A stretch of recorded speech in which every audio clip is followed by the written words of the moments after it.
আসসালামু আলাইকুম, সবাই কেমন আছেন? আশা করি সবাই ভালো আছেন।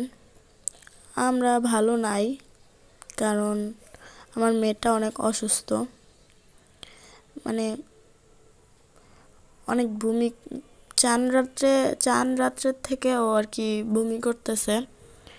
এখন ঈদের দিন ওকে নিয়ে যাচ্ছি, ডাক্তার দেখাইছি, তাও ভালো হয় না, ওষুধ খাওয়াইছি। এখন হচ্ছে যে কবিরাজের কাছে নিয়ে যাচ্ছি। দেখি, সবাই বলতাছে কবিরাজের কাছে নিতে। আমি কবিরাজ মবিরাজ বেশি বিশ্বাস করি না। ওই যে দেখেন, আমার মেয়েকে রাস্তায় ছাড়লাম, শরীরটা মনে হয় এখন ভালো লাগে, মানে একটু ভালো লাগলেই একটু, বাচ্চারা তো আর খারাপ ভালো বুঝে না। একটু ভালো লাগলেই শয়তানি করে, দুষ্টামি করে। এখন যাচ্ছি, দেখি, সবাই দোয়া করবেন আমার মেয়ের জন্য, যে আমার মেয়েটা যেমন সুস্থ হয়ে যায়। বাচ্চা মানুষ, সবাই দোয়া করবেন। এখন হচ্ছে যে সকাল বাজে 7টা, রাস্তাঘাটে কোনো মানুষ নেই। আরও হচ্ছে ঈদের ঈদের পরের দিন, এখন গাড়িগুলো পাচ্ছি না রাস্তার ভিতরে, তাই হেঁটে হেঁটে হেঁটে যাচ্ছি।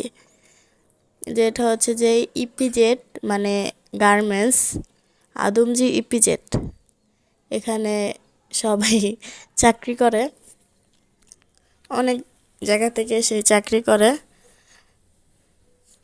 আমরা অনেকক্ষণ ধরে হাঁটতেছি, তাও কোনো গাড়ি পাচ্ছি না।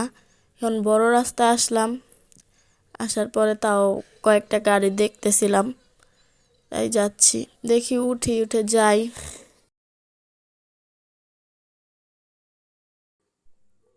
আসলে কথা হচ্ছে যে কি, বাচ্চা যদি ঘরের সুস্থ না থাকে কিছুই ভালো লাগে না।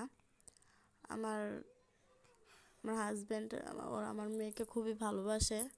মানে ওর একটু কিছু হইলেই উনি অনেক পাগল হয়ে যায়।